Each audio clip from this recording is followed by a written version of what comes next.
Bem-vindos ao Quem Se Conhece Cresce. Antes de começar, eu já quero que você siga aqui, ó. Se você souber quem é o convidado hoje, então segue nós aqui no YouTube, ó. Quem Se Conhece Cresce. Daqui 5 minutos você já pode dar um like. Já pega esse vídeo e compartilha com as pessoas da sua família, do seu trabalho. Vai ser um podcast abençoado. Beleza? Quem que é o nosso convidado aqui hoje? Ele é esposo, pai, cristão, professor, um baita de um professor maravilhoso, mestrando em teologia. Não acabou, não? Tá, acaba esse ano, meio do ano. Tá. Delegado de polícia, né? Pastorzão massa demais. E olha só, eu não sei se eu falo se ele é um homem da lei também celestial ou eclesiástica, né? Sei lá, ele vai me ensinar isso, porque ele faz isso pra gente. Beleza?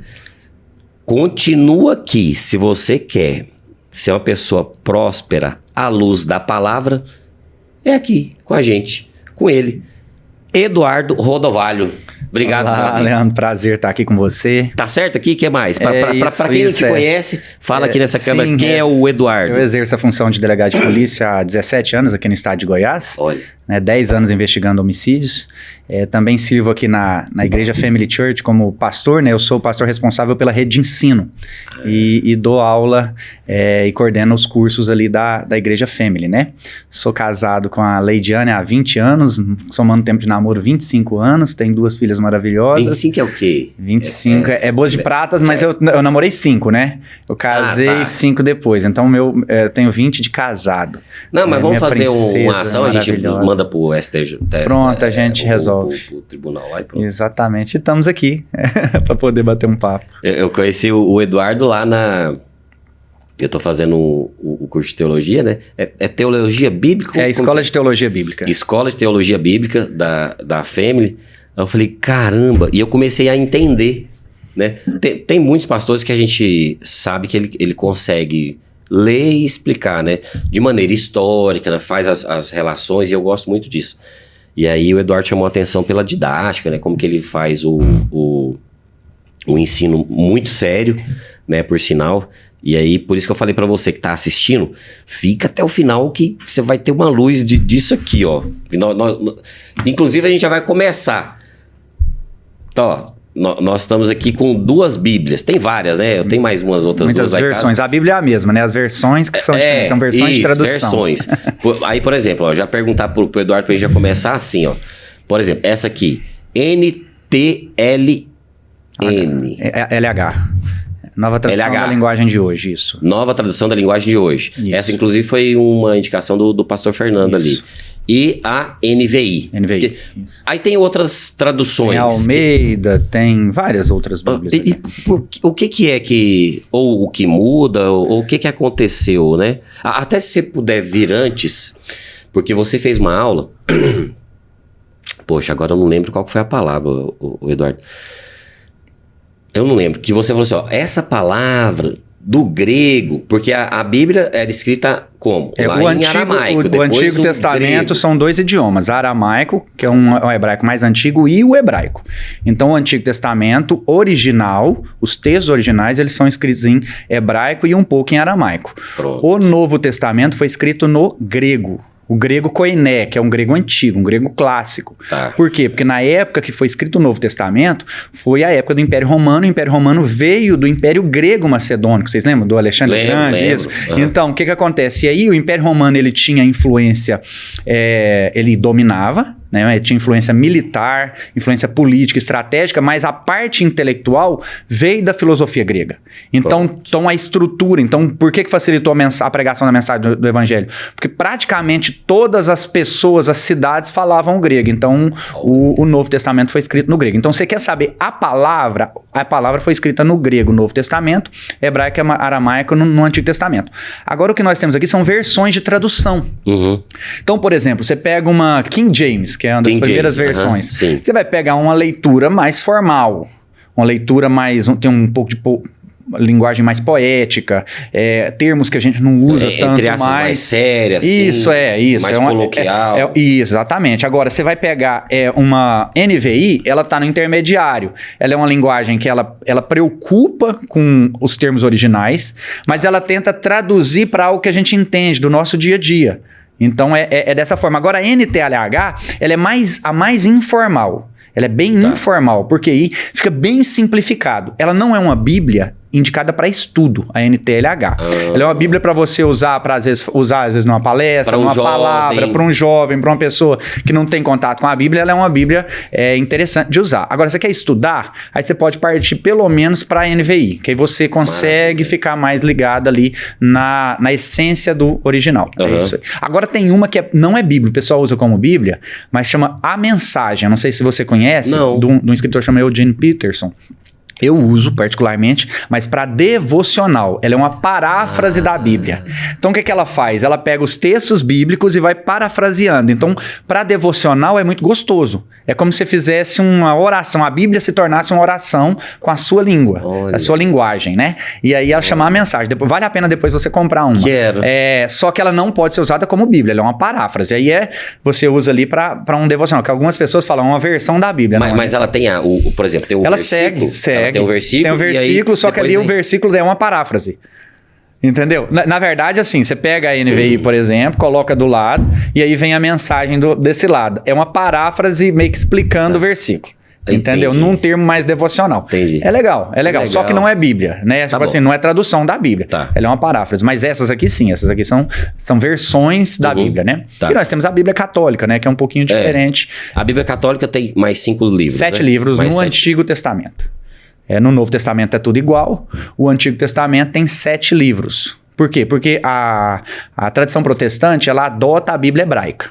A Bíblia hebraica, eles são divididos em 3 blocos. Neviim, Torá, Neviim e Ketuvim. Esses 3 blocos, eles basicamente não são a mesma Bíblia protestante, só que a ordem dos livros é diferente. Então, a forma do raciocínio judaico é um pouco diferente. A Torá é os 5 primeiros livros da Bíblia. Que é o Pentateuco, né? Aí depois as outras... A Torá, o judeu usa só a Torá? Não, depende. É o seguinte... Quem usa só a Torá?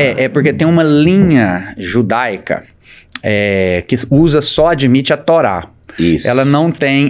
na época de Jesus, eram os saduceus. Eles só usavam a Torá. Então, essa linhagem dos saduceus, que é um clube, uma denominação judaica dentro dos judeus lá, eles só usavam a Torá. Então, eles não acreditavam nos livros de sabedoria, como literatura inspirada, os livros de proféticos, né? Então, eles não absorviam isso como uma regra de vida e fé.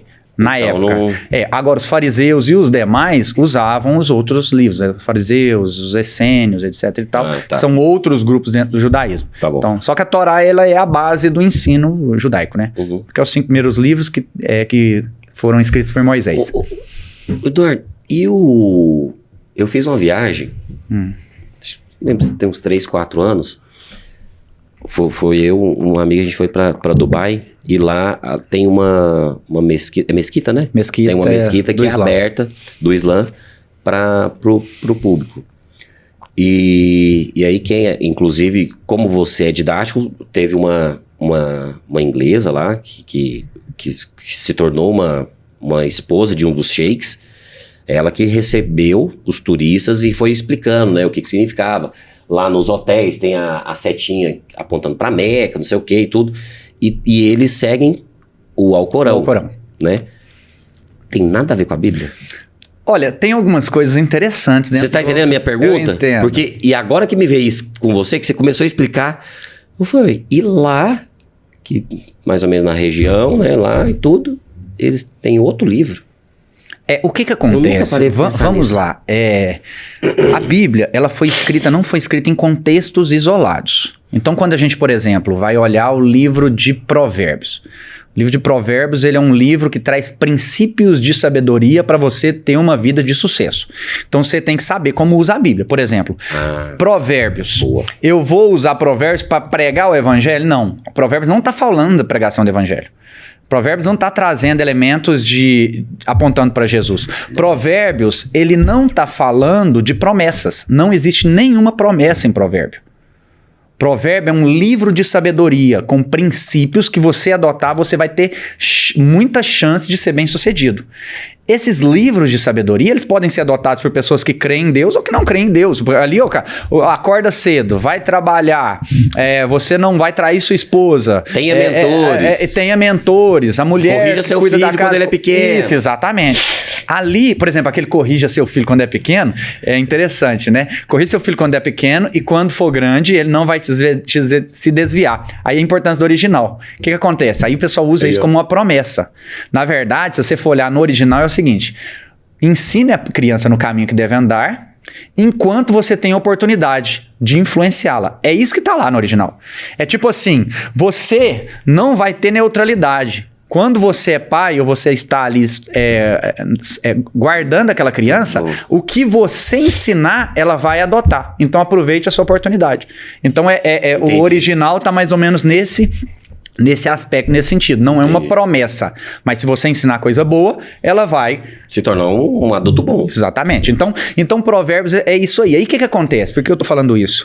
Quando você chega na época que foi escrita, existiam outros livros de sabedoria no Antigo Oriente Próximo. E aí? Só que os outros livros de sabedoria, então, por exemplo, você lembra do Código de Hammurabi? Já ouvi falar. Era um livro ali da época ali de regras interessantes ali também que traziam princípios de sabedoria ali dentro. E tinham outros livros nas outras comunidades. Então Deus trouxe clareza, né, através por intermédio de Salomão, para poder trazer o livro de Provérbios, para ter um livro de sabedoria que adote os princípios do Deus do nosso Deus, Jeová, entendeu? Então assim, essa é a questão. Então não é isolado. Então, por exemplo, se a gente pega o Islã surgiu bem depois do cristianismo.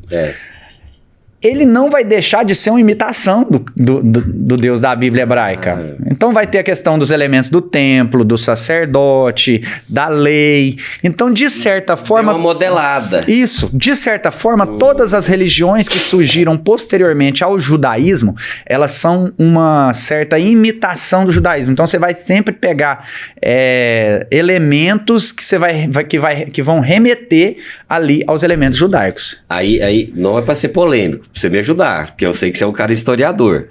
Então, beleza. Antes, inclusive, de alguns que escreveram a Bíblia, já existia o Egito. Não tinha uns pergaminhos, uns negócios lá no Egito que já... Tinha, sim. Que eles já escreviam. Já tinha literatura egípcia. Sim, tinha literatura egípcia. Ou então... Aqui não foi não é para ser polêmico, mas é porque do jeito que você tá falando... foram tendo modelos, cópias. E aí quem falou... Ok, a Bíblia foi quem escreveu teve uma luz divina, né? Deus abençoou o cara, falou, escreve isso aqui pra gente. Sim. Mas será que ele não deu uma espiada lá nos negócios do Egito, não? Olha... Tá entendendo a minha pergunta? Sim, é óbvio que olha, vamos pensar porque junto. Porque não tinha lá Horus, Osíris, não sei o quê. Vamos pensar junto aqui dentro do seu raciocínio. Beleza. Leigo, tá entendendo? Não, sim, mas dentro do seu raciocínio que não tá errado, tá? Eu tô falando, vamos pensar desenvolver dentro do que você falou. Vamos lá. O povo estava no Egito. O povo de Israel estava no Egito. Então, assim, nessa época que você tá falando, o povo de Israel estava no Egito. Então, eles absorviam a cultura egípcia. Moisés ainda não tinha escrito o Pentateuco, ainda não tinha ainda um manual que Deus deu para poder direcionar esse povo, que o povo ainda não havia um senso de pertencimento a uma linhagem de povo. Eles estavam ali protegidos no Egito, mas eram escravos no Egito, naquele momento, né? Como então, que eu te dou, faz o que eu tô falando. É claro que Deus, quando foi se comunicar a esse povo, ele usou elementos da cultura que esse povo conseguia entender para transmitir a verdade. Por que é o paganismo? O paganismo é o seguinte: você crê em vários deuses e tem deuses superiores e inferiores. Os deuses superiores, eles estão ali dominando setores. Os deuses inferiores, eles estão dentro de domínios setores, mas menores e inseridos nesse sistema. Então são vários deuses. Não existe a ideia de um Deus único, todo-poderoso, soberano e criador de todas as coisas. Perfeito. É como se as divindades estivessem dentro da própria criação. Elas se misturassem com a criação. Então o que acontece? Essa que a gente chama de cosmogonia, como que foi criado isso aqui tudo? O que acontece nessa narrativa da verdade, que é a narrativa bíblica? É Deus mostrando ao seu povo que existe um único Deus. Perfeito. Esse Deus é todo poderoso. Ele é criador dos céus e da terra e ele está fora da relação espaço-tempo. Ele criou o próprio espaço e o tempo. Uhum. Então isso é um contraponto à ideologia da época, que era o quê? Era a crença em vários deuses que estavam dentro da criação.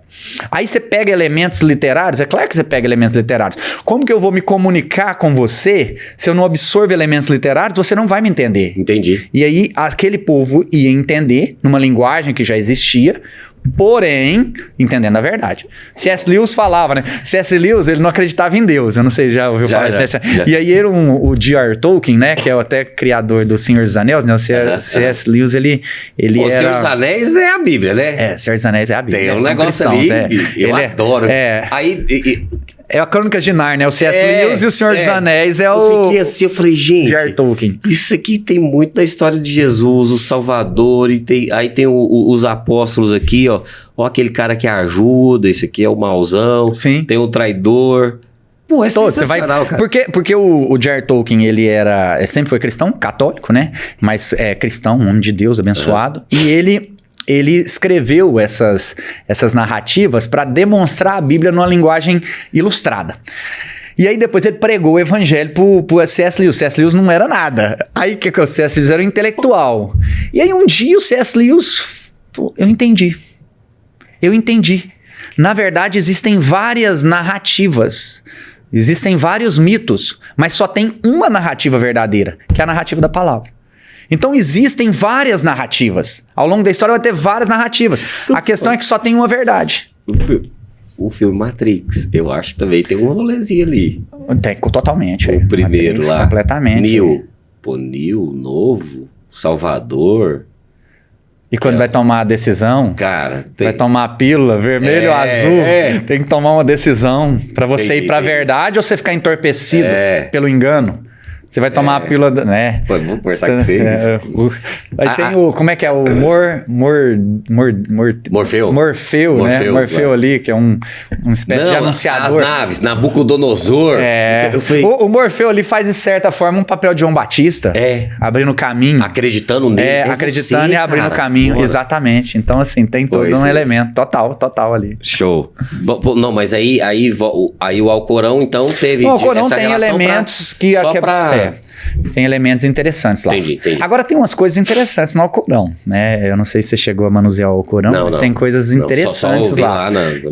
Que assim, eu não tô falando que isso é exatamente, que isso é uma leitura que a gente faz do texto. Mas olha só, em Apocalipse fala que surgirá uma besta que emerge do mar, que é o quê? Isso, mas essa besta é uma liderança política, uma área das nações. Uma liderança política que vai trazer domínio político, que vai ser o anticristo. E vai ter uma besta que emerge da terra, que é tipo um profeta que vai estar ali pregando, principalmente na terra de Israel, dando legitimidade ao anticristo. No Alcorão tem uma figuras semelhantes, só que é diferente. Eles falam que tem uma grande liderança política que vai surgir para dominar as nações, que é a Mahdi, que eles estão esperando, e que Jesus virá encarnado para falar que ele não é o Messias e que, na verdade, Mahdi é. Então, ou seja, se você pega essas duas figuras, fica sendo verso e anverso da mesma moeda. Então, existem algumas coisas que se encaixam na narrativa. É claro que nós cremos que a narrativa bíblica é a verdade.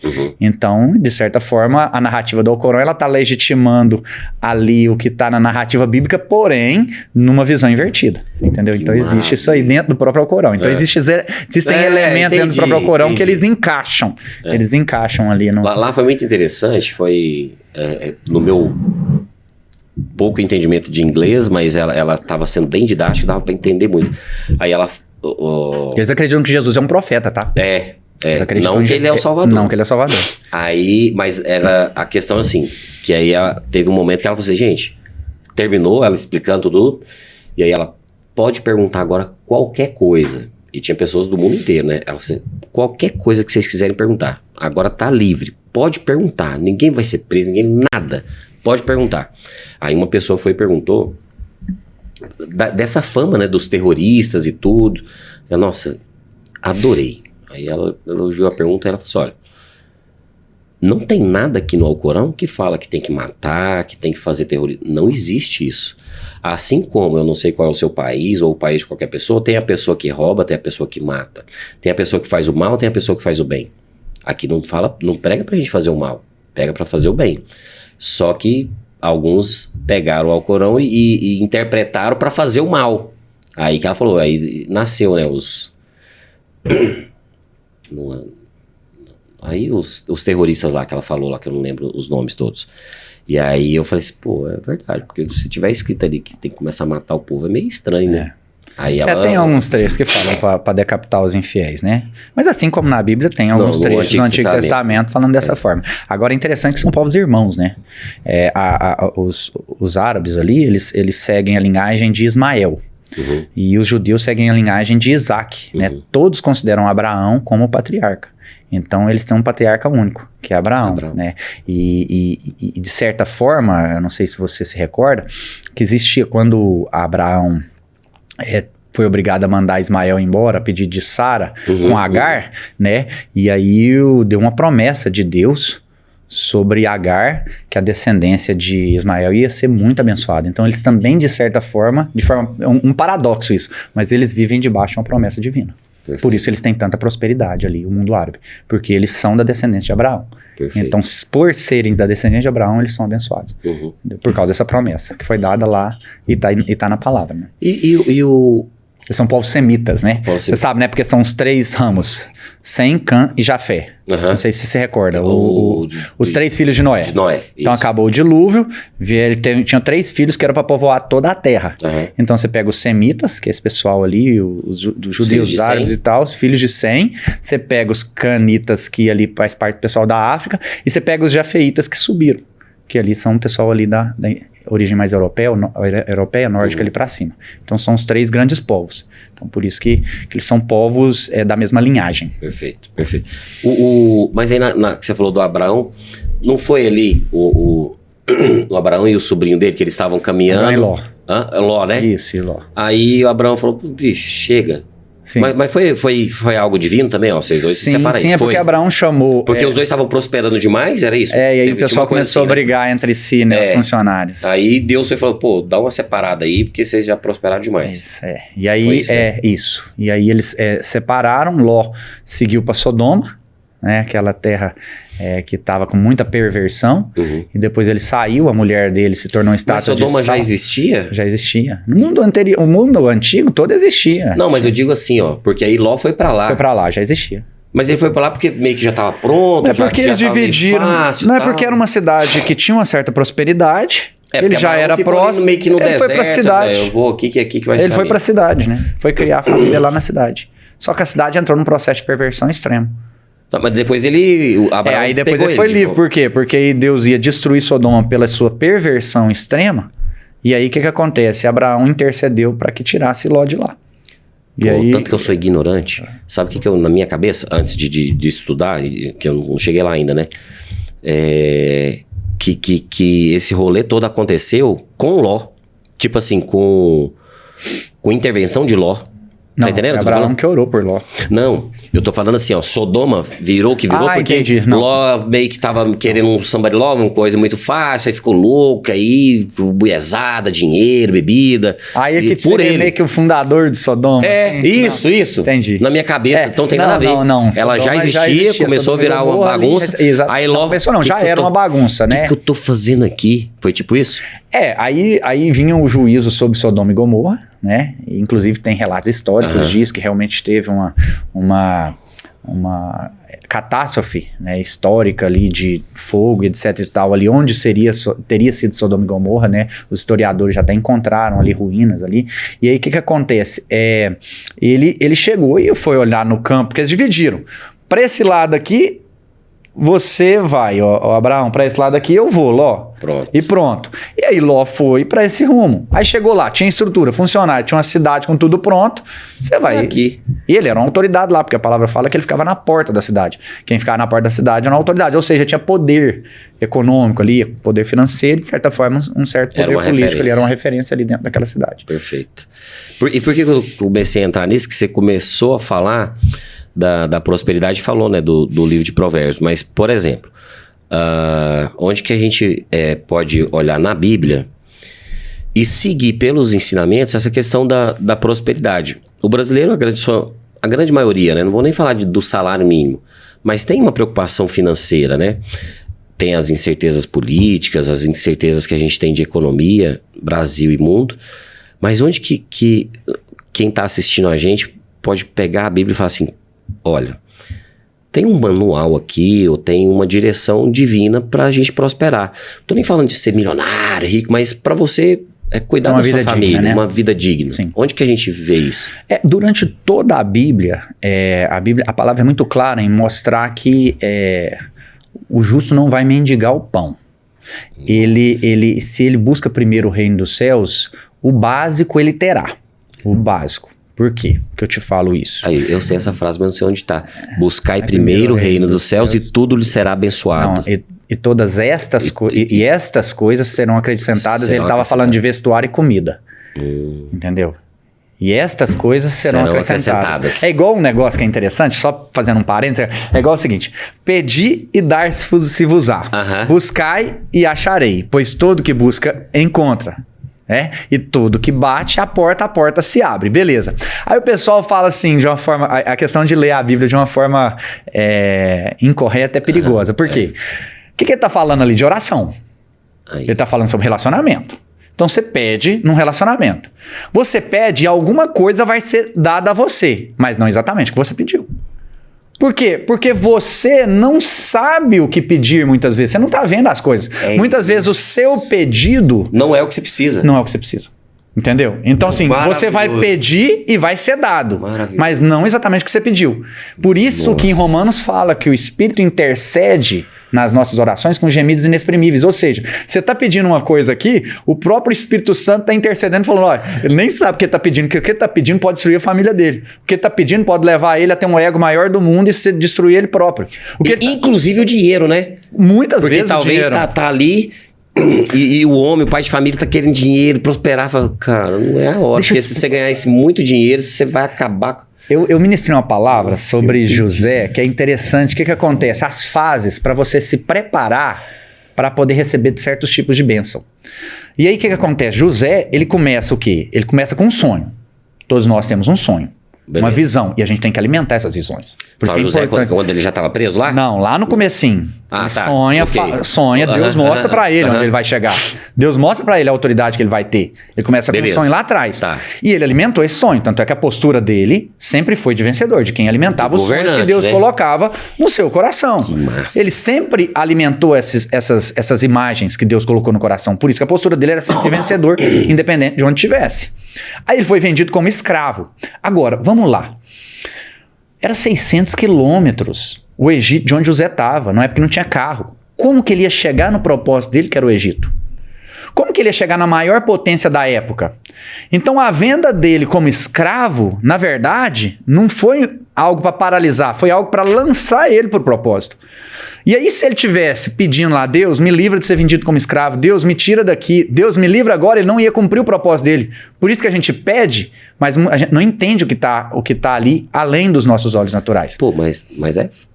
Mas é assim, ué. Não, mas é foda também, né, bicho? Não, imagina ele depois, ele vai pra casa de Potifar, não, eu sei. Administra tudo, a mulher vai e acusa ele. Olha só, presta atenção. Pô, conta negativa. Pô, esposa brigando comigo aqui, cara, não tem dinheiro pra pagar a pensão do filho, pô, escola atrasada, pô, carro, pneu furado e tal. Pô, vou saber que o cara lá Você tá me entendendo? Essa é a fé. É confiar na bondade e no cuidado de Deus. É isso que quando Paulo escreveu o livro da alegria, que é o livro de Filipenses, é uma carta à igreja de Filipenses, ele estava preso. Ele fala assim, eu sei viver contente em toda e qualquer circunstância. Nossa, que forte. Eu sei viver na escassez e na abundância, pois posso todas as coisas naquele que me fortalece. Então, é essa perspectiva que nós temos que ter. João, quando teve a maior... acreditar que... É crer. Quando João teve a maior revelação de todos os tempos, que é a revelação do livro de Apocalipse, ele estava preso na ilha de Patmos. Eu acho muito massa, porque chega o capítulo 4 de Apocalipse, no início, ele estava lá vendo o quê? A prisão, ele velho, ele perseguido, a igreja perseguida, aí tem uma palavra que eu gosto demais, ele fala assim, João, suba para cá. Ou seja...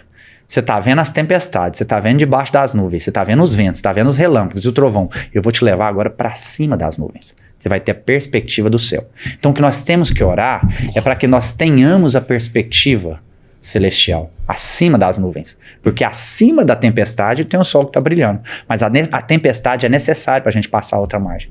É isso, é porque é para testar nossa fé. Entendi. Então isso é para nos preparar. Potifar, lá na casa de Potifar. O que Josué estava fazendo na casa de Potifar? José foi lá para ser treinado para administração. E eu falo um negócio muito interessante. Eu falo, gente, você está num projeto que não é seu. Sirva com excelência. Porque na realidade, o que vai acontecer? Você está sendo treinado para o que Deus vai te colocar depois. Perfeito. Mas você está tendo a oportunidade, você não está sendo explorado. Você está sendo treinado em algo que não é seu, para quando chegar o seu momento, você saber, você tem know-how. E na prisão, o que José foi ser preparado na prisão? Ficar mais de 10 anos na prisão. O que você acha que José foi fazer na prisão, ficar mais de 10 anos? Depois de ter sido treinado na casa de Potifar. Depois de ter tido a postura que ele teve. Depois de não ter caído. Por que ele ficou mais 10 anos na prisão? Por que você acha? Para sair, ficar pronto. Deixa eu te explicar, para preparar o caráter. Por quê? Porque José foi muito macetado. Então ali ele foi liberar perdão. Ali foi entender que a posição do trono não é para vingar, é para servir. Tanto é que aqueles que foram algozes dele anteriormente, ele serviu e abençoou. Você entendeu? Então esse foi o objetivo. Então para preparar ele para aquela posição, e é o que a gente está falando, a questão do dinheiro é sobre isso, para preparar a pessoa para ter uma relação correta com o dinheiro, você tem que trabalhar o caráter dela. Porque senão vai virar o quê? Instrumento de vingança, instrumento de ostentação, instrumento de arrogância, de soberba, instrumento de autodestruição. Nossa. Então essa é a questão. Então nós não podemos desprezar os processos. Agora, nem sempre os processos e a prosperidade divina está ligada a uma posição do mundo. Por quê? José fez essa trajetória. Ele saiu de lá do deserto e foi para o trono. Moisés já estava no trono do mundo. Moisés já era filho da filha de Faraó. Ele saiu daqui porque o cumprimento da vida dele, o ministério dele foi no deserto. Então ele era próspero no deserto. Independente da circunstância. Eu sempre uso uma ilustração que era interessante. Quando hoje você vai ouvir... Você lembra aquele Rodolfo Abrantes? Sei. Daquela banda Raimundo? Sei. Ele vai contar demais o testemunho, ele contou muitas vezes o testemunho. O que ele fala? Como que ele encontrou o Senhor? Ele encontrou o Senhor, ele estava com toda arrebentada a saúde, louco, viciado em droga. Aí tinha uma empregada doméstica dele, que era do grupo de oração, que ela olhou para ele e falou, sua vida é miserável. Ela era funcionária dele. Aquela mulher era mais próspera que o Rodolfo. Tanto é que ele foi pra igreja daquela mulher, lá na favela. Foi, falou que tinha umas tiazinhas de coca. Ele foi pra igreja dela e falou, eu quero o que ela tem, porque eu sou mais miserável, só tenho dinheiro e fama. Então, assim, a questão da prosperidade bíblica, ela é ligada ao cumprimento do propósito. E os ciclos, as estações, elas vêm pra gente se preparar. Então, você pode observar, é o seguinte... Sim. É muito interessante isso. Pega a sua vida... Você tá com quantos anos? 44. 44, né? Eu vou fazer 46 agora. Então a gente é da mesma geração. Uhum. O que acontece? Se você for pegar a sua vida, você vai ver um momento que você se preparou e você arrumou vários fatores de segurança. Aí falou, não, se isso aqui der errado, isso aqui me salva. Isso aqui der errado, isso aqui me salva. Sim. E aí vai vários fatores de segurança. Só que quando der errado, dá errado tudo. Porque não tem a ver com isso. Se a sua segurança está nessas coisas... Você não está exercendo o cristianismo. E quando dá certo tudo. É porque é o tempo de semeadura, tempo de colheita, tempo de preparar caráter. Então, quando a porta fecha, igual aconteceu com Jó, cara. Deu tudo errado. Mas quando ele foi restituído, deu tudo certo. Então são ciclos. Nós vamos passar por ciclos na nossa vida cristã. E esses ciclos vão nos levar a avançar, vão nos levar a amadurecer, se a gente mantiver uma posição de fé. Então José foi fiel na prisão. Ele era fiel na prisão. Por isso ele foi colocado no trono. Por isso, talvez a questão da prosperidade, a pessoa talvez não esteja pronta naquele momento, né? Tem alguns ensinamentos, mas talvez não é nem no tempo dela. Mas José era próspero na prisão, tá falando. Ele tinha a chave da prisão. Ele era próspero servindo Potifar. A prosperidade não está ligada à sua posição. A prosperidade está ligada à sua identidade. Se a tua identidade está em Cristo, não tem como você não ser próspero. João foi próspero na ilha de Patmos, recebendo a maior revelação de todos os tempos. Paulo foi próspero na prisão, escreveu as cartas maravilhosas que nos falam comigo até hoje. Estava na prisão. A prosperidade está ligada ao que você é em Cristo Jesus. E não à circunstância que você está vivendo naquele momento. Você vai viver o que precisa viver. É porque isso aqui é pequenininho. São 70, 80 anos. É rápido, né? Nós estamos sempre preparados para a eternidade. Nós já estamos pro final, nós dois. Meu Deus, nós estamos sempre preparados para a eternidade. Você imagina o que vai ser a gente com o corpo glorificado? A gente sendo transformado nessa trajetória no tempo da nossa oportunidade? Você acha que você vai ser resetado? Você acha que o que você viveu aqui, seguindo os princípios da palavra, ele vai, não, agora vai, apaga tudo para cá. Não teria sentido. O que você conseguiu avançar nesse tempo é uma preparação para o que você vai viver no tempo futuro. Você é semente. A palavra fala, o seu corpo corruptível é semente para quando você receber a colheita do corpo incorruptível. Então a gente tem que ter a vida, os nossos olhos, as nossas vistas voltadas para a eternidade. E se a gente for analisar dessa forma, a maioria das coisas aqui são armadilhas. Um carro pode se tornar uma armadilha. Um patrimônio pode se tornar uma armadilha. Uma rede social pode se tornar uma armadilha para nos distrair e nos tirar do foco. E tirar a centralidade. Né? Tirar a centralidade de Deus, de Cristo. Da árvore da vida, foi isso que aconteceu. Eles saíram no Éden ali, né? Da centralidade da árvore da vida e colocaram a centralidade na árvore do conhecimento do bem e do mal. O que é a árvore do conhecimento do bem e do mal? A autoexaltação. O homem com poder e autoridade e glória. Independência. Autonomia em relação a Deus. Controle. É sobre isso? Então o nosso inimigo está em nós, está dentro de nós. É a carne, lutando contra o espírito. Tem o... Pô, perdi tudo que eu ia falar, que você foi para outro lugar que eu... Mas pode voltar pro lugar aí. Não, mas era isso, falando eu entendi. Não, é porque quando a gente fala... Tem um ano e pouco, que eu fiz uma leitura do livro de Provérbios para... Eu trabalhei muitos anos em empresas e tem uns ensinamentos ali, né? De Salomão e tudo mais, né? Aí eu falei, pô, tem uns negócios aqui desse cara que é interessante. Só que você trouxe outro lado que eu prefiro ficar aí. Por quê? Porque talvez a pessoa tá querendo um outro cargo. Nossa, eu já tô aqui muito tempo nesse cargo e eu queria ser um supervisor, um gerente. Mas talvez não é agora. Aí talvez a pessoa tenha ali uma renda X de dinheiro e fica, o que você falou, talvez o celular, a rede social... traz um processo de comparar e você, nossa, por que aquela pessoa tem e eu não tenho? E aquela pessoa ainda, por exemplo, alguns dos nossos políticos na atualidade que tem ali lá milhões e milhões de reais prosperando e sem ter uma justiça de fato contra eles e a pessoa passando nesse... Essa era a crise você já viu em Davi, vários salmos, ele tem essa crise. Fala, Deus, por que os ímpios prosperam e eu tô aqui passando isso que eu tenho que passar? Só que sempre no final ele tinha uma revelação. Fala, mas eu sei que o Senhor é soberano. E eles vão ter a consequência dos atos dele. Perfeito. E eu vou manter o meu caminho. É porque não é aqui, né? Tem as duas justiças. É também aqui. Só que os nossos olhos não podem estar aqui. A gente não entende direito os processos daqui. Essa é a questão. Porque olha só, vamos pegar. Na época do exílio babilônico, quando Judá foi destruída ali, Jerusalém destruída pelo Nabucodonosor. O que aconteceu? Deus levantou alguns profetas, 3, né, na época ali do exílio mesmo, mas vamos falar de 2. Daniel é um dos profetas. O que Daniel estava fazendo? Assessorando lá no governo. Daniel era um grande governante, próspero. E Jeremias? Jeremias estava lá lamentando nas ruínas. Deus falou assim, esse aqui vai ficar nas ruínas, o propósito dele vai estar aqui, lamentação. O Daniel vai aqui me representar nesse lugar, porque tem um povo que veio para cá.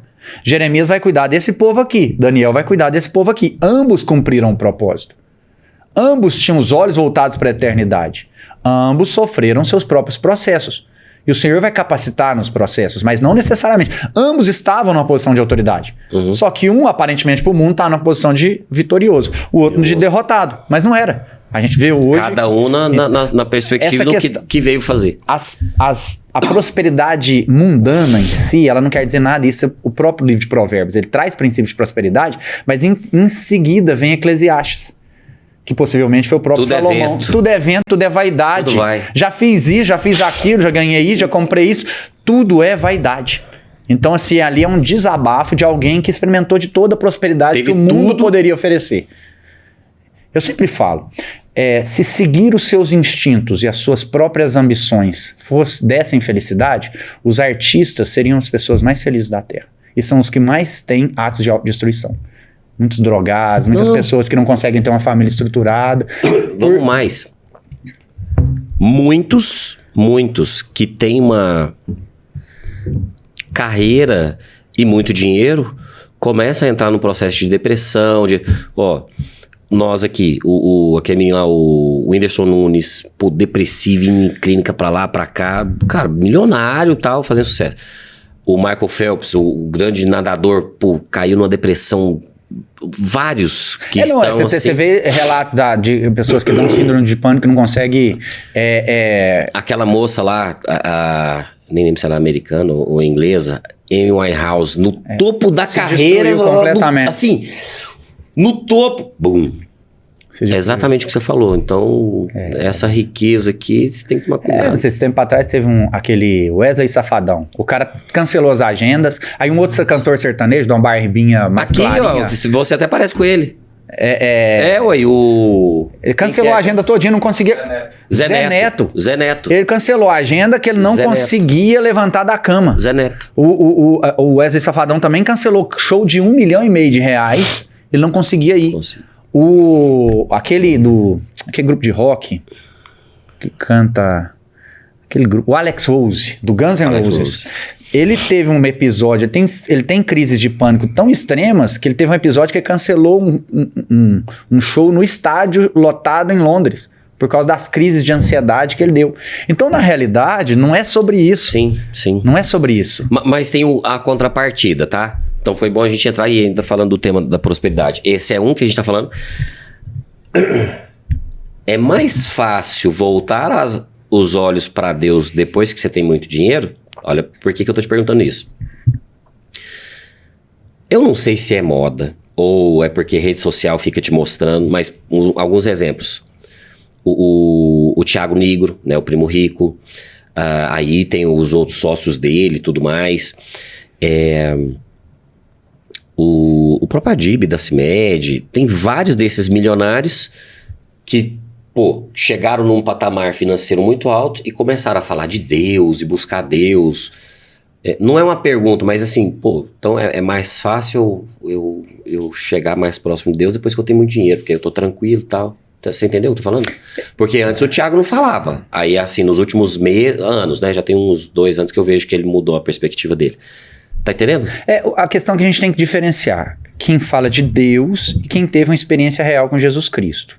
É só essa questão. É assim, não tô falando que eles não tiveram, tá? Não é essa questão, não. Eu tô falando assim, eu não tô aqui para julgar a salvação de ninguém.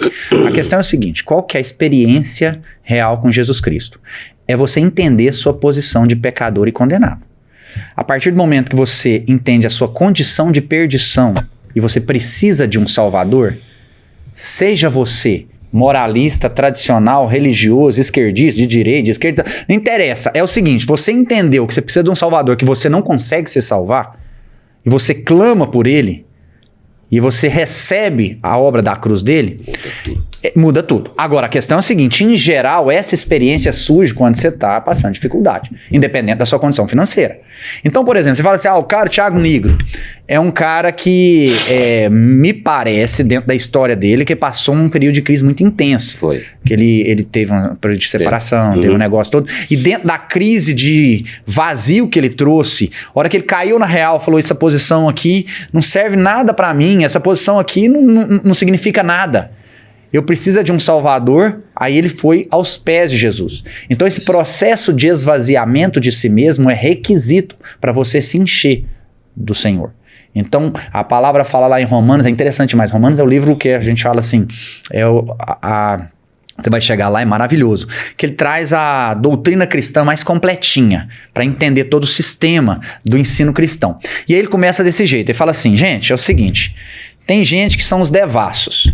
Esses caras, eles fazem o que quer com o corpo, eles quebram tudo, eles vivem disso, eles vão pra idolatria porque o corpo começa a se tornar o ídolo, e eles quebram... Tá falando da galera que é libertina mesmo, da galera que libera geral. Beleza. Aí em seguida ele fala assim, mas tem os moralistas. Aí em seguida ele fala assim, mas tem os religiosos que são hipócritas. Aí em Romanos 3:23 fala assim, tá todo mundo na mesma posição.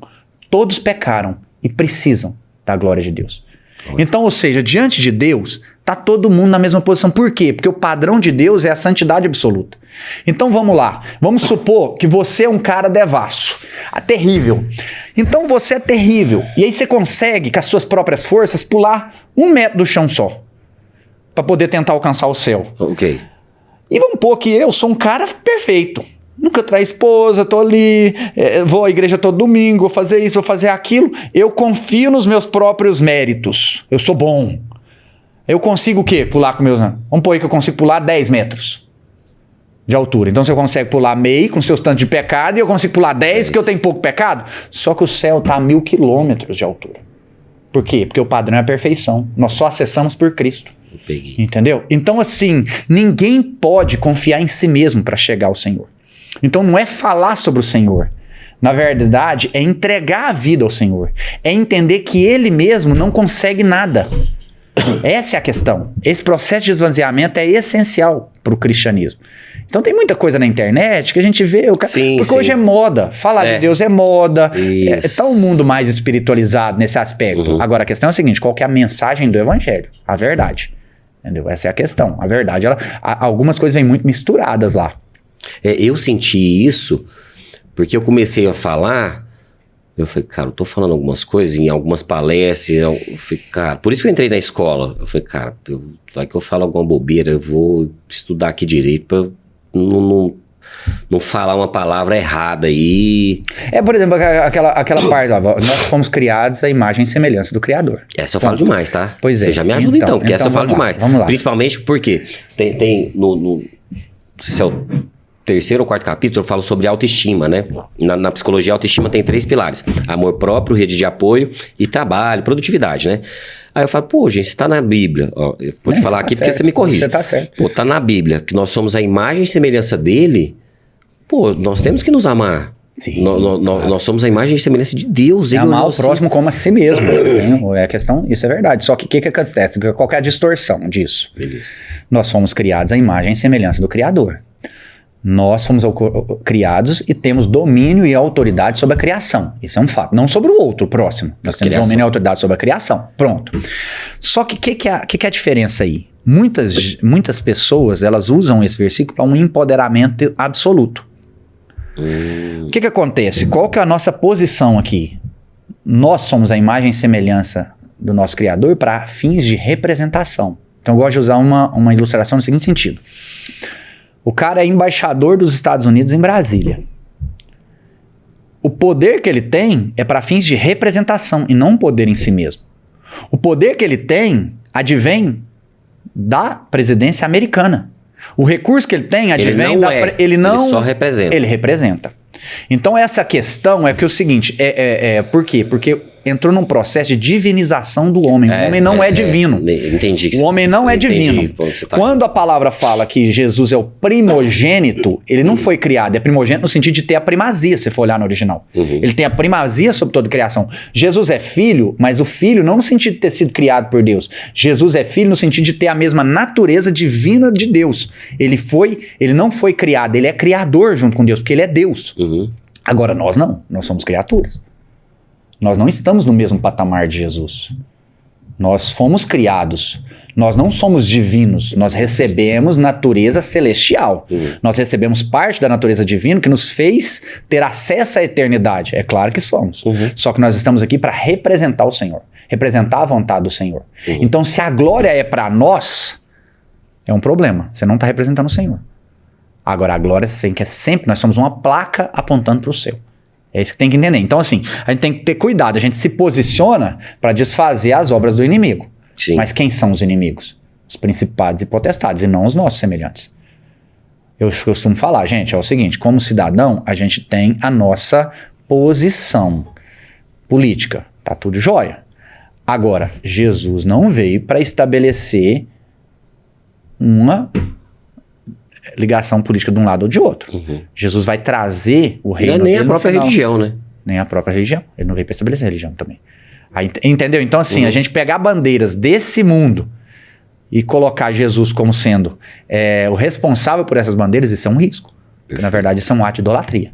Você está pegando a criação e centralizando. Eu vi que você está vindo aí. Foi aí que começou a surgir. Idolatria. Você idolatrar um padre, um pastor, uma figura de autoridade qualquer, né? Exatamente. Perfeito. Essa questão é muito séria.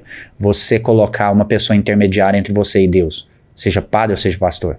Isso aí eu divirjo um pouquinho dos nossos irmãos católicos. Então, mas aí que eu queria entrar. Não tem uma... Cara, agora é porque eu não lembro. A próxima vez eu vou começar a anotar. O Santo Antônio, pô, é um santo, aí é idolatria, então, não vou nem falar da Santa Maria, de Nossa Senhora, mas vamos falar de um santo qualquer aí, então. Aí, essa palavra santo, eu entendi... Não tem problema com a palavra santo. A questão não tem problema. Por quê? Porque o santo nós somos santos em Cristo. Pronto. Santo é separado. É uma coisa. Santo é consagrado. Então, santo... Pode ser Santo Eduardo. Ele falou a congregação dos santos. Eu escrevo a congregação dos santos em Cristo. Paulo falou no início de cartas dele. Então, não tem problema em relação a isso. A questão é o seguinte, a questão é o ato de adoração em si, é o ato do coração. De uma pessoa que não é... Nem sempre. Por exemplo, se você for no cerne da Igreja Católica, eles não pregam adoração a santos. Isso. Eles falam de veneração. Por quê? Porque eles falam que adoração somente a Deus. Esse é o ensino teológico católico. Eu não estou falando da prática católica, tá? Perfeito. Então eles falam o seguinte, nós cremos que tem pessoas que tiveram a conduta acima da média. Essas pessoas, como Deus é um Deus de vida e não de morte, essas pessoas estão lá e elas podem ajudar nas nossas orações, assim como eu peço oração pro Leandro, e o Leandro vai me ajudar em oração. Perfeito. Esse é um raciocínio. Inclusive, essa oração, um ramo protestante, o anglicanismo, ele faz esse tipo de oração também. Ele só não coloca a questão das figuras dos santos, mas ele fala assim, até aqueles pessoas que já foram também ajudem, assim como estão aqui me ajudando em oração. Beleza, eu não creio que isso tem utilidade, porque é uma questão de lógica. Eu posso chegar direto no trono com Jesus e pronto, falou. Mas eu não falo que isso seja algo herético, que tira da... Não é. A questão é quando você coloca algo no centro da sua fé. Isso pode acontecer com um santo da Igreja Católica, isso pode acontecer com um pastor da Igreja Evangélica, pode acontecer com dinheiro. Você passa a mão dele, pega a toalhinha. Pode acontecer com sua família. Se você coloca sua família no lugar de Jesus, você está idolatrando sua família. Então, idolatria é um ato de quê? De você deslocar o eixo da sua fé para outros elementos que estão dentro da criação que não seja o próprio Criador. É isso que é idolatria. Por isso que todo processo de desilusão é uma bênção. Porque o processo de desilusão é a libertação da idolatria.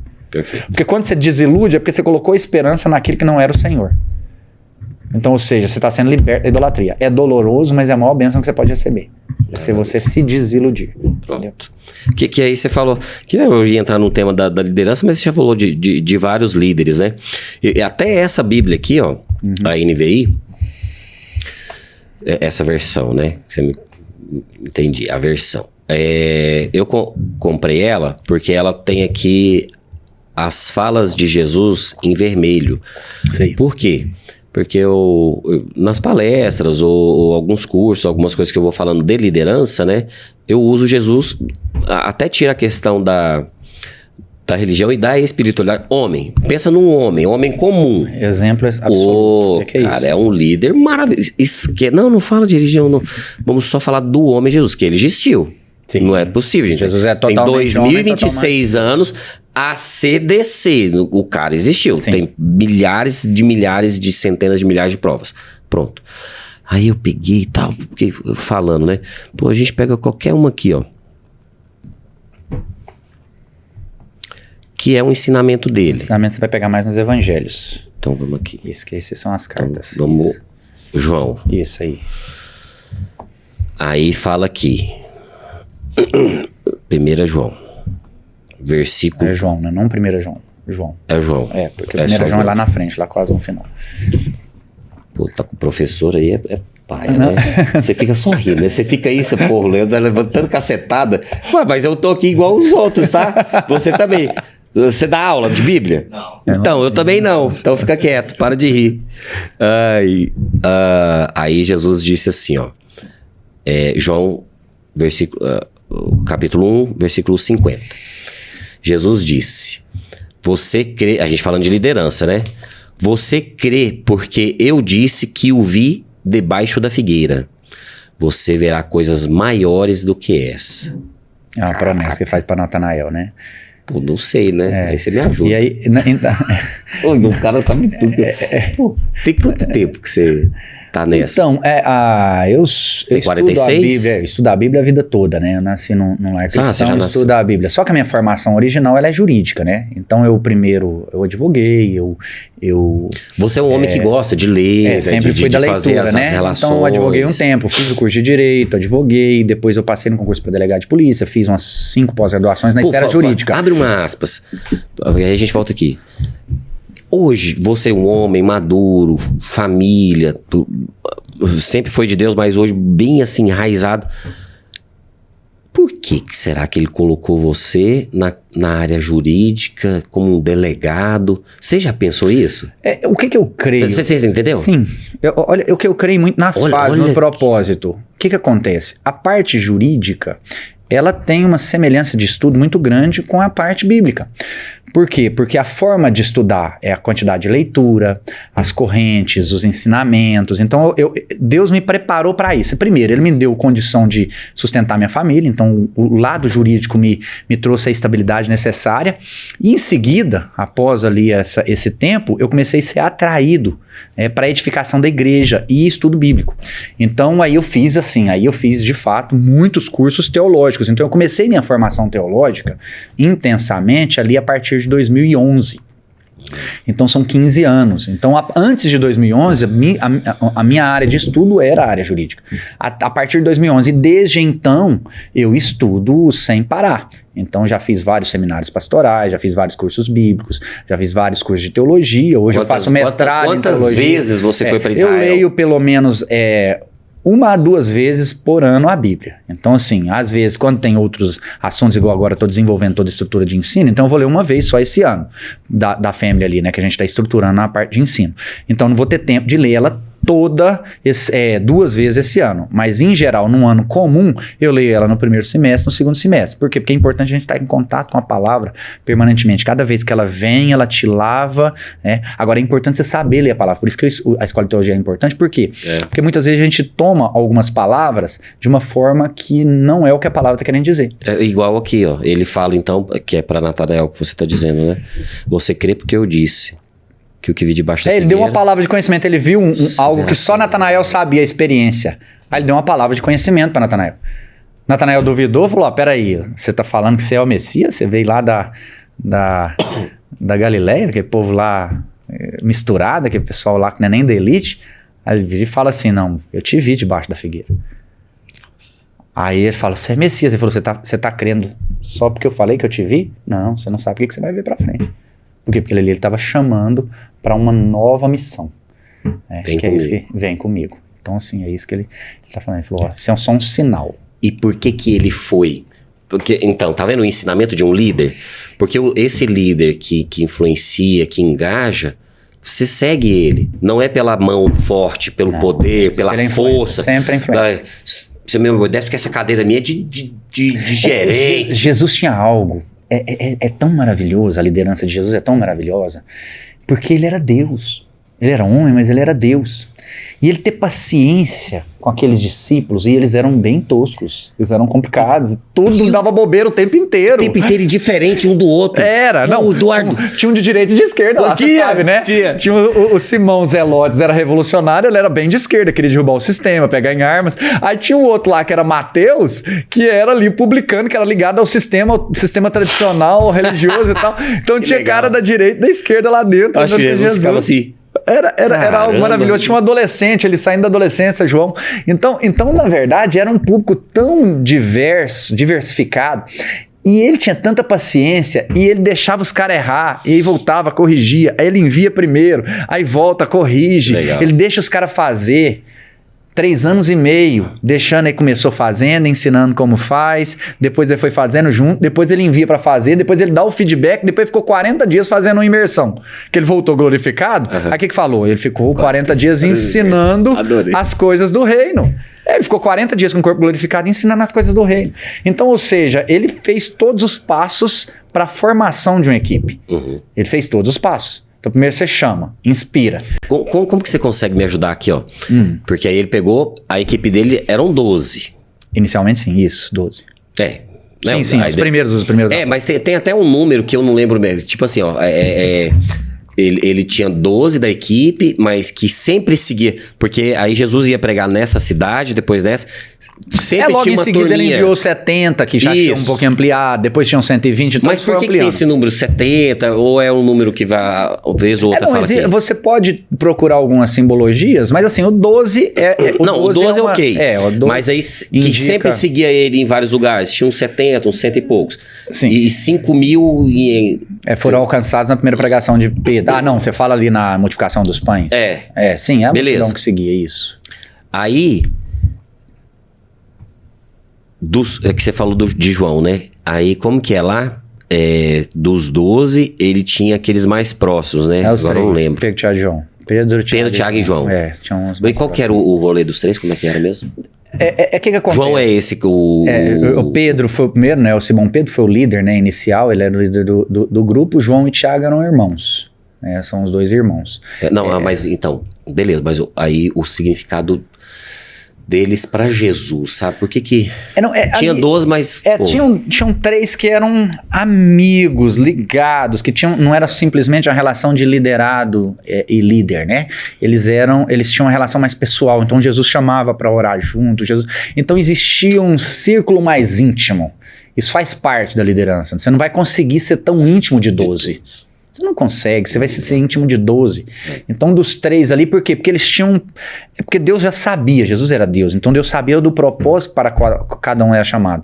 Então, eles tinham uma missão específica que precisava ficar mais próximo. Então, na transfiguração, estavam lá eles. O monte da transfiguração, isso. Quando eles viram Moisés, Elias, aquela coisa toda. Então, assim, eles eram de um círculo mais íntimo, de termos pessoais. E tinha o restante da equipe, que era próxima também, que é a equipe principal. Aí tinha a equipe da equipe. Então a gente tipo assim, ele estava ali cuidando dos 12, mas havia uma estrutura uma estrutura entre aspas, né? Não era uma questão estrutural, né? Mas era orgânico, mas havia um crescimento em que eles também foram gerando pessoas, por isso chamou então aquela coisa aquela cultura foi difundida, entendeu? Mas, tinha um papel de cada um, tinha, né? Pedro, o líder. Judas era tesoureiro, mexia com dinheiro, por isso que o dinheiro é um risco. Judas que cuidava do dinheiro. Não, dos 3. Hã? Dos 3, Pedro. Não, Pedro tinha uma função mais de liderança. João era mais novinho, mas ele tinha uma intimidade maior que Jesus. Tanto é que ele só se refere àquele a quem Jesus ama, no evangelho que ele escreveu. Ele fala assim, aquele a quem Jesus ama é ele. Tipo assim, aquele que é amado. Tanto é que ele tinha tanta intimidade que aí na última ceia, Pedro vira e fala assim, João... Pergunta pra ele lá quem que é o cara. Quem que traiu, quem que é o cara. Eu tô meio sem graça de perguntar aqui. Vai lá, João falou... Então, assim, tem uma... É muito legal ver a humanidade disso. Ver o Tiago... São relacionamentos normais. Por isso que eu acho, cara... Tinha treta, você tava buscando posição, aí a mãe de Tiago e João virou e falou, Jesus, é o seguinte, já que você tá agora para tomar o poder, eles achando que era poder político, porque a desilusão deles era essa. Eles achavam que Jesus ia fazendo sinais e milagres e de repente ia assumir a bagaça toda e tirar o Império de Roma. Era isso que eles estavam querendo.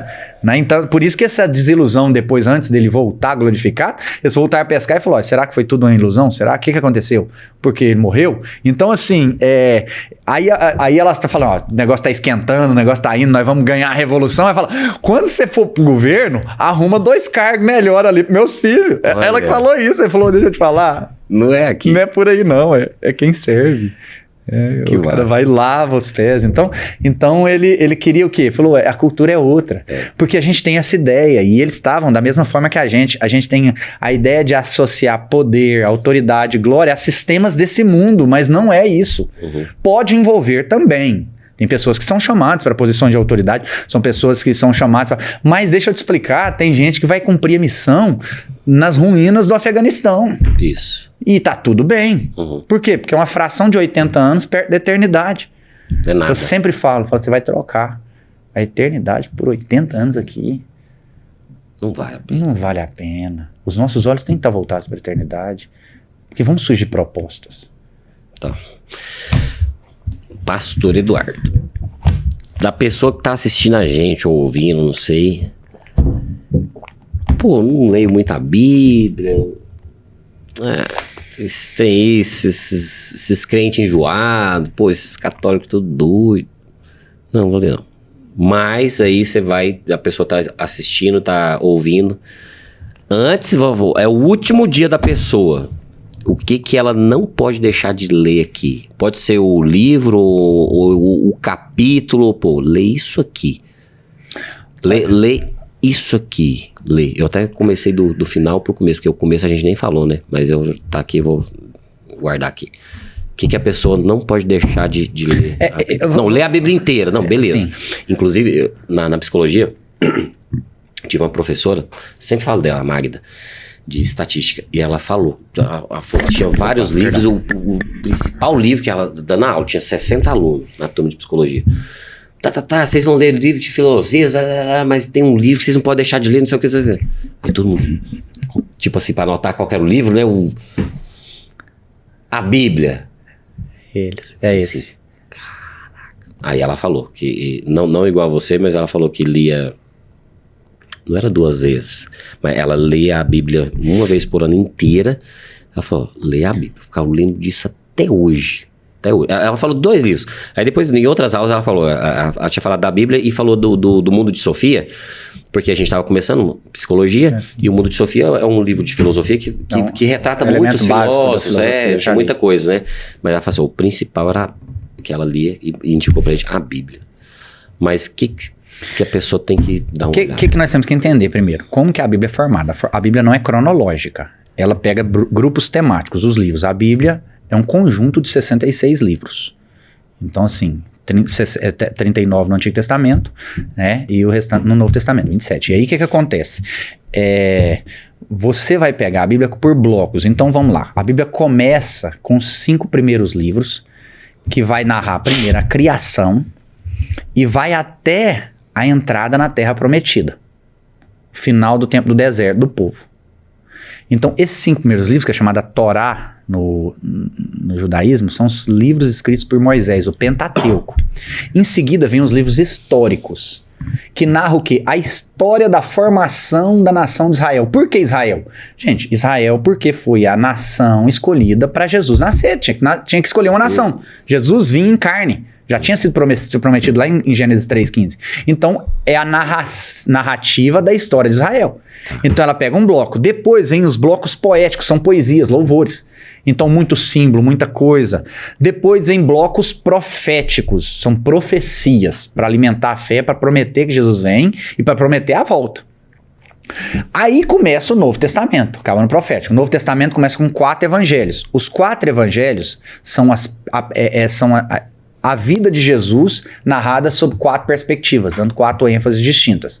Desses 4 evangélicos, 3 são chamados evangélicos, os primeiros 3 é quase iguais, chamados sinóticos, é porque é quase igual, e João que é um pouco diferente.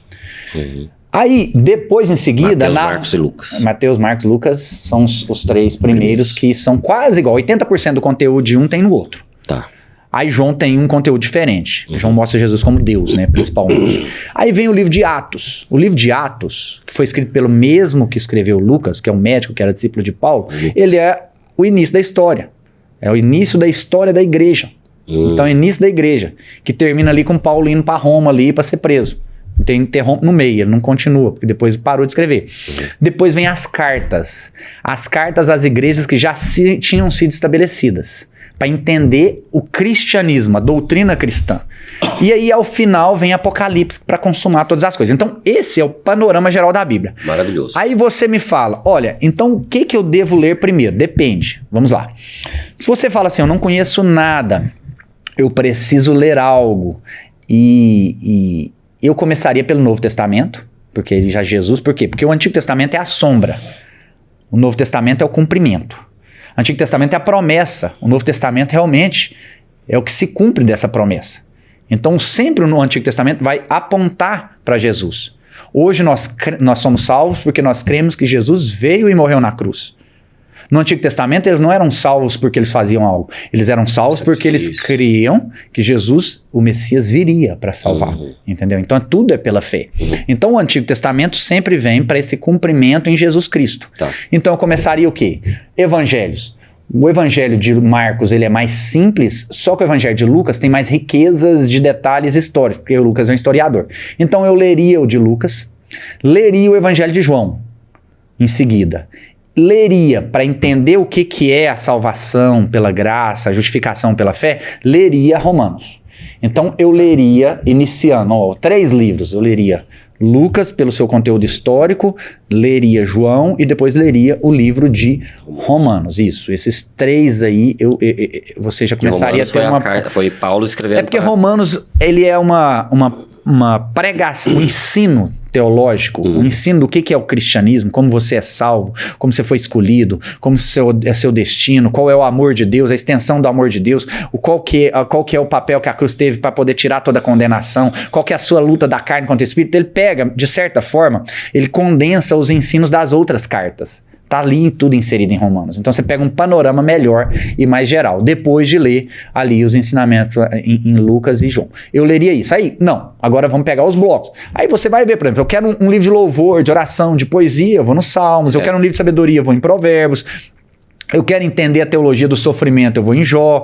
Eu quero entender um pouco da história da nação de Israel, eu vou nos livros históricos. Eu quero entender um pouco sobre a criação, eu vou em Gênesis. Eu quero entender sobre a consumação, mas aí você já tem que ter um pouco mais de noção da Bíblia para você ir em Apocalipse, porque aí realmente você tem que ter um panorama geral para você conseguir entender Apocalipse. Então aí tem vários fatores nesse aspecto. Sim. Então você tem que entender qual que é o seu objetivo. E cada objetivo, cada narrativa, ela tem um tipo de leitura que tem que ser feita. Então, por exemplo, você pega uma leitura narrativa, ela vai ser mais cronológica, ela vai ser mais literal. Agora, você pega uma leitura poética, ela é mais simbólica. Então não tem como você tentar ser cronológico e literal. Pra imaginar coisas e tal. Não tem como ser literal e cronológico, por exemplo, nos livros proféticos. Os profetas vinham coisa do céu, então era um monte de bagunça mesmo. Sim. Tinha hora que ele tava falando de coisa da agora, tinha hora que ele tava falando de coisa de Jesus, da vinda de Jesus, tinha hora que ele tava falando de coisa da volta de Jesus. Então tudo meio misturado. Tinha hora que ele falava de algo que tá acontecendo nesse momento, em seguida ele fala de algo que tá acontecendo antes daquilo. Então é meio... uma leitura um pouco diferente tem que ser feita, você entende? Então mas é mais ou menos isso. Aí a pessoa hoje não tem nada desse entendimento, né? Onde que ela pode falar com o Eduardo, fazer o curso? Então, nós montamos, né, uma estrutura de ensino, um curso bíblico, para poder trazer um panorama geral de Gênesis a Apocalipse. Então a gente vai seguindo a Bíblia em um ano, a pessoa vai pegar um ano da vida dela e vai estudar a Bíblia toda. Esse curso é ali da nossa estrutura da Igreja Family Church aqui de Goiânia. Ele vai ser lançado agora em fevereiro, inclusive. A gente vai lançar as matrículas agora em fevereiro, né? A turma já tá terminando, entrou em março. Vocês entraram em março? Foi março. Então a galera entrou em março, eles vão ter até meio do ano para terminar, né? Os que estão atrasados, você pode correr. E aí, mas assim, a gente vai lançar em fevereiro e você vai ter um ano ali para estudar. O que é importante? Quando você estuda a Bíblia de um panorama geral, depois, quando você vai pegar aquele texto, você vai começar a entender. Por que falou aquilo?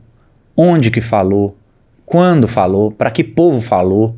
Por que usou essa linguagem? Qual que é o contexto cultural? E aí você entende melhor a mensagem. Perfeito. Então essa é a ideia. Você entender o contexto, entender o que está falando no original, e aí você entende o que está dizendo. Tem muita distorção.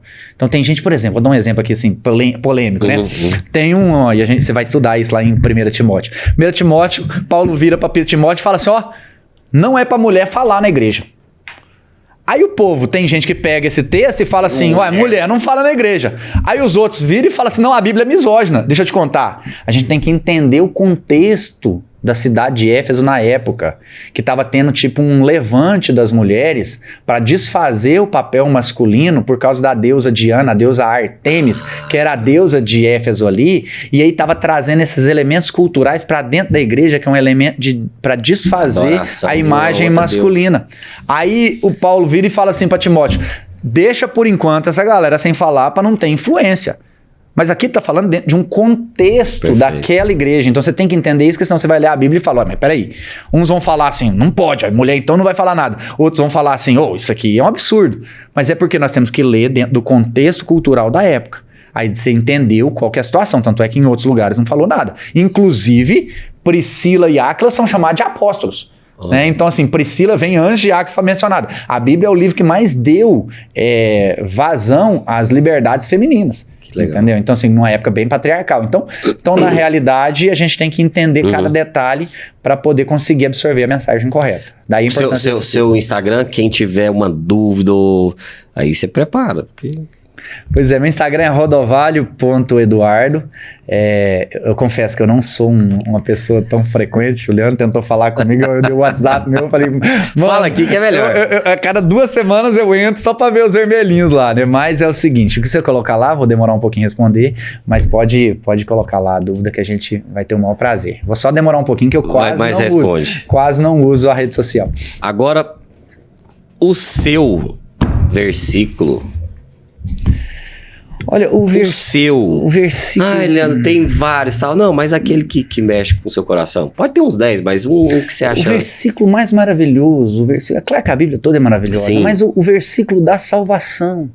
Eu tenho 2 versículos, né?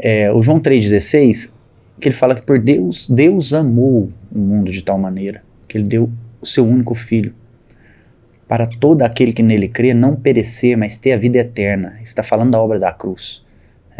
E aí tem em seguida, né, juntando isso aí, a gente pega Romanos 8,15 que fala assim: e eu não te dei mais espírito de medo para você ficar com medo, espírito de escravidão para você ficar com medo, mas agora eu te dei um espírito que você pode chegar direto no seu pai e clamar: Abba, Pai.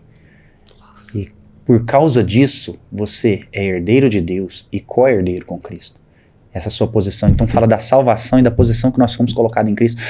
Os versículos que falam, esse aqui falam mais de forma mais resumida, mas os versículos que falam da nossa salvação, da nossa regeneração, da nossa transformação em Cristo, né? Então assim, isso é poderoso, né? Porque esse é o cerne do Evangelho, a mensagem do Evangelho. Nossa. Agora, no final, aí é o versículo da esperança, né?